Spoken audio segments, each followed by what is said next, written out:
Ele vai lá, ó, escala 6x1, sou obrigado a falar das consequências. Vamos lá, vamos pular a introdução dele aí, vamos descer um pouco a thread que ele comenta ali, ó.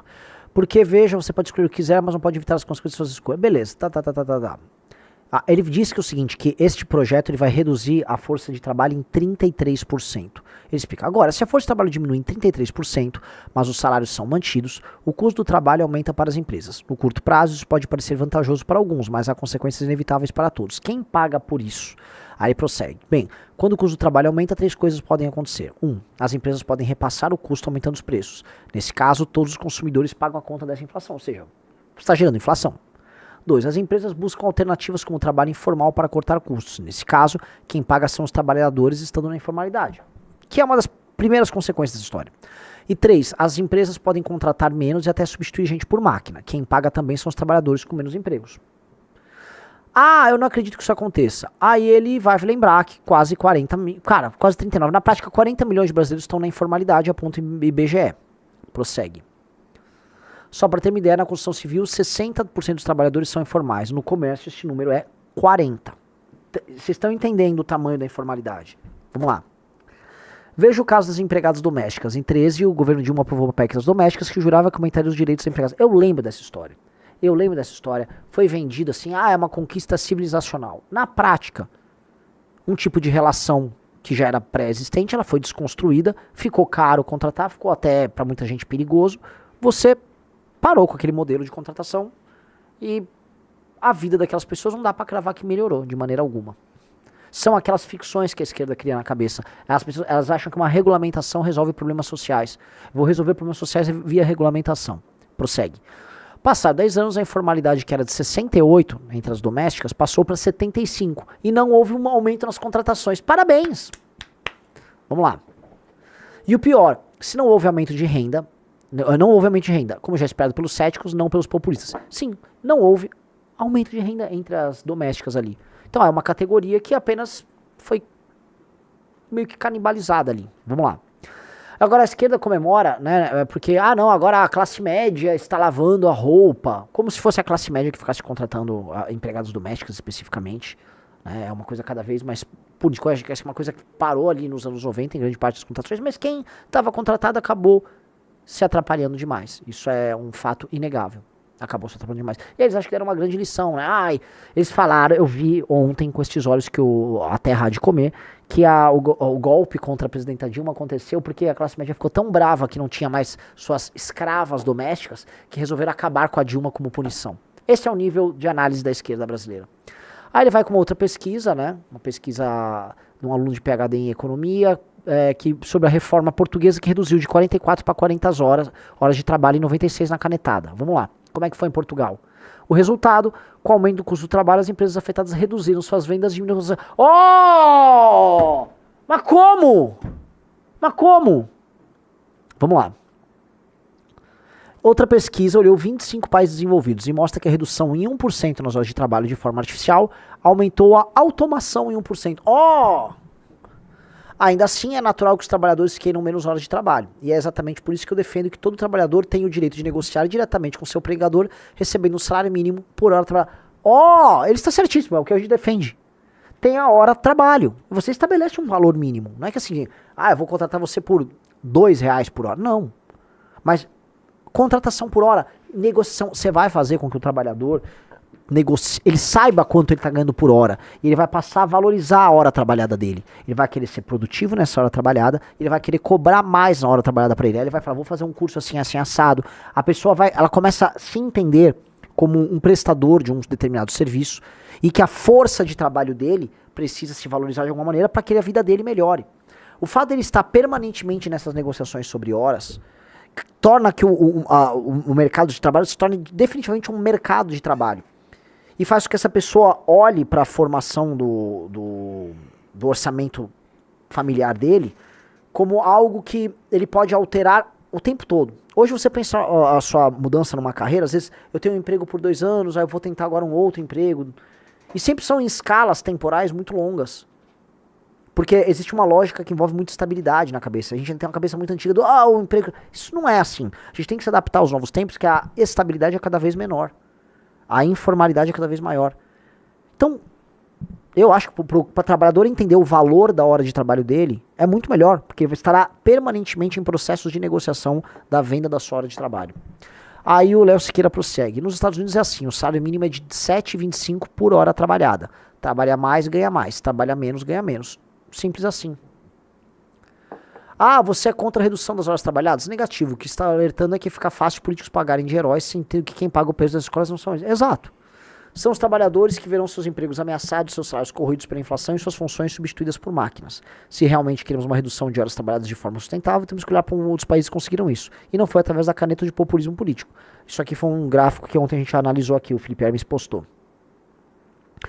Foi investir em tecnologia, máquinas e equipamentos, acabando com a burocracia das empresas, foi aumentando a produtividade. Com as empresas produzindo mais, com as pessoas produzindo mais, elas podem descansar mais e ter salários altos. Eu queria lembrar para vocês a revolução causada pelo Microsoft Excel. Quem aqui sabe usar Excel? Digite 1. Quem aqui sabe usar ou já usou Excel? Digite 1. Você imagina que as planilhas para você controlar uma atividade empresarial, elas eram feitas até os anos 80, vamos dizer, de maneira praticamente manual, ou com computadores que eram caríssimos. E para você fazer cálculos que hoje são automáticos, você precisava ter equipes inteiras, departamentos inteiros para ficar fazendo cálculos de custos e de operações. Já pensou como era o mundo antes do Excel? Para qualquer negócio. Sabe aquele português do balcão que fica lá anotando as coisas? Era, além de caótico, era muito pouco produtivo. Você vê que uma revolução tecnológica, que foram os computadores portáteis, aplicativos para escritório em empresas como Microsoft Excel, você fez uma revolução de produtividade. Quando a gente fala em produtividade, eu não estou falando só da formação do funcionário, eu estou falando de uma revolução tecnológica que acontece, que permite que você consiga dedicar menos tempo em atividades pouco produtivas e mais tempo naquilo que interessa, no core do seu negócio. E isso aumenta a renda para todos, né? Então a tecnologia conta demais, conta muito, muito, muito. Em países mais tecnológicos as pessoas não precisam trabalhar tanto, porque a renda ela é gerada de outras maneiras. Você vai ter, pega o seguinte coisa, pega um país como a Suécia é dono do Spotify, Volvo, Scania, Saab, a Suécia faz avião, faz tudo. Também tem um extrativismo muito forte. Na Suécia, em grande medida, já para bancar esses 9 milhões de pessoas, muito pouco é necessário. Muito pouco é necessário. Porque o PIB é muito alto, a produtividade é muito alta. Você tem negócios, você tem operações colossalmente lucrativas.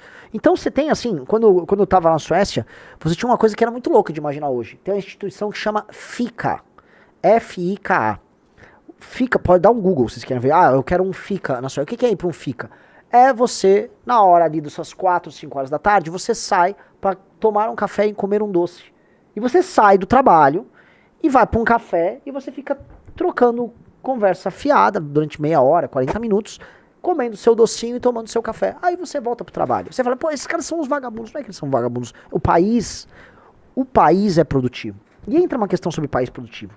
Conheço também muitos amigos meus que são suecos e que trabalham nessas empresas grandes, principalmente KPMG, essas empresas de consultoria, outros estão para negócios industriais e tal. O que eu vejo?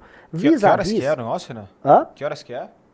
O fica entre 4 e 5 horas da tarde. Ó, mais um clube. Onde você tá indo? Cafezinho. Tá.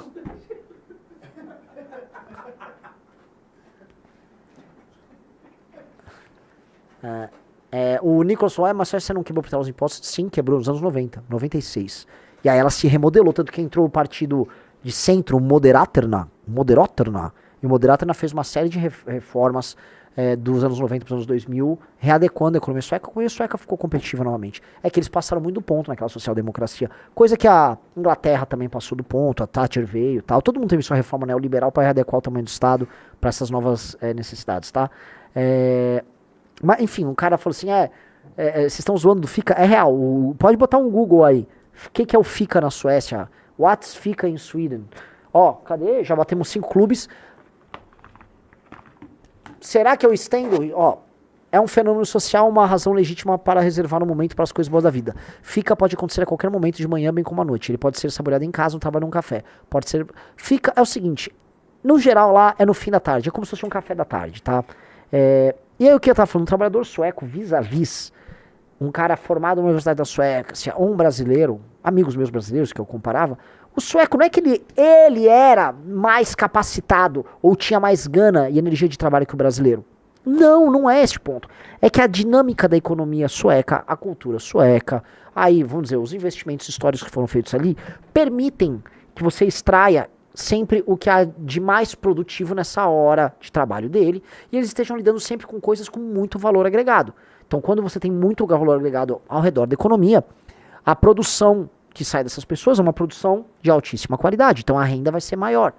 O ponto é, se você está trabalhando com produtos e serviços de alto valor agregado, você vai faturar mais. Sacaram, galera? Vejam a questão chinesa, pra vocês entenderem. A China, todo mundo lembra? Chinês é escravo, chinês é escravo. Quantas vezes eu não ouvia falar? O chinês é escravo. O chinês, gente, trabalhou demais, é muito similar ao que eu falei da Coreia.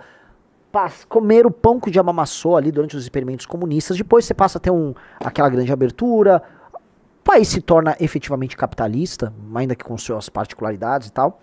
China cresce demais, cresce. Só que eles falaram assim, olha, nós temos uma população de 1,2 bi. Nós queremos que essa população caia aí para uns 800 milhões, 700 milhões, só que nós não seremos o fabricão do mundo.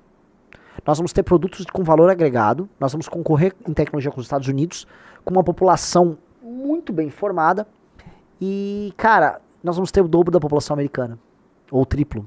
Hoje tem, triplo, quase, 300 milhões para 1,2, né, o quádruplo, mas vocês entenderam a questão, eles vão diminuir a população deles bastante. Então os chineses, eles vão ser um super país, com alta produtividade, com alta tecnologia, na ponta da tecnologia no mundo para tudo, com essa população gigante, com recursos, e jogando os fabricões no leste asiático e talvez na África. Então, assim, vocês querem que as pessoas trabalhem menos, ou que tenham a opção de trabalhar menos, aumente muito a produtividade e torne um país muito rico. Como o Brasil é colossalmente mais pobre do que a Suécia, e é mais pobre do que a China, o Brasil está muito distante dessa discussão, porque o Brasil não está se tornando mais produtivo. Quando a gente fala de todos os problemas do Brasil, o Brasil é um bostil, o Brasil é tantas aquelas coisas, no fundo, a gente está falando de um país que não está conseguindo melhorar, nós não melhoramos. Então, estes dramas e essas discussões, eles vão se tornar cada vez mais recorrentes, porque nós não estamos avançando. Pelo contrário, a corrida histórica está sendo ingrata com a gente, e nós tomamos decisões horrorosas, e o futuro pra gente pinta ser uma merda. E eu entendo, porque não faz sentido eu falar assim, virar para um trabalhador brasileiro, faça agora o que os chineses estão fazendo, o que os coreanos fizeram, o que o pessoal fez na Revolução Industrial lá na Inglaterra, o período de aquele surto de desenvolvimento que teve no final do século XIX, começo do século XX nos Estados Unidos, o período daqueles Vanderbilt, Carnegies e todas aquelas coisas. Cara, não dá pro cara falar que dá, vou fazer isso, porque nem existe projeto no Brasil disso. Não existe, não tem um surto, não tem um governo, não tem nada. Então a pessoa só sente assim, cara, o que eu tô fazendo na minha vida? Que essa situação, um cara passando boa parte do dia dele, como o nosso colega que trabalha aqui, num busão, num trem apertado, falando, o que eu tô fazendo na minha vida? Por isso, eu vou comemorar o gol do Neymar, eu vou comemorar que a Virgínia ficou sambando, rebolando o cu pro Neymar, lá numa festa. Eu vou comemorar que um influenciador A, B ou C fez sexo com uma influenciadora. Eu vou comemorar que o Oruan fez apologia ao pai dele no Rock in Rio. Eu vou comemorar que a Tabata Amaral viajou com o oligarquinha lá agora pra Milão e estão comendo sanduíches todos felizes. Eu vou comemorar que o Mito lançou uma garrafa nova de vinho. Porque é isso, você tem que comemorar a alegria dos outros, é sempre a alegria de um espírito de porco, filha da mãe. E a tua vida é uma merda. Isso explica também o fato das pessoas comprarem o Pablo Marçal. Porque se todo mundo é filha da mãe e tem uma graça do bem, por que eu não vou me dar bem? Me dê um atalho. E é isso, uai, só, é o Marçal aqui, eu vou dar um atalho pra você. Você vai ter um atalho. É ou não é? É muito ruim, galera. Muito ruim. Eu entendo quem reclama. A questão toda é o seguinte. É ou desistir, ou falar assim, precisamos ter um plano. E, cara, é um plano muito agressivo. E eis o Partido Missão, eis o Livro Amarelo, que é um one shot, é uma grande tentativa. É uma tentativa que a nossa geração vai ter. Se não deu certo, cara, sei lá, eu me mudo para um interior, eu desapareço, o partido não vai ser vendido nem dado para ninguém, nós fechamos o partido, vamos encerrar o partido, encerramos o MBL, eu vou nem virar agricultor, eu vou simplesmente virar um ermitão e vou ficar escondido Ou, sei lá, vou para as Astúrias.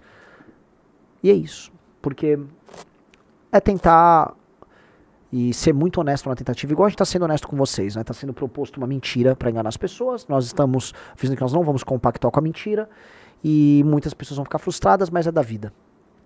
O ponto é que nós não vamos humilhar vocês, nós não vamos enganar vocês, nós não vamos prometer o que não pode ser entregue.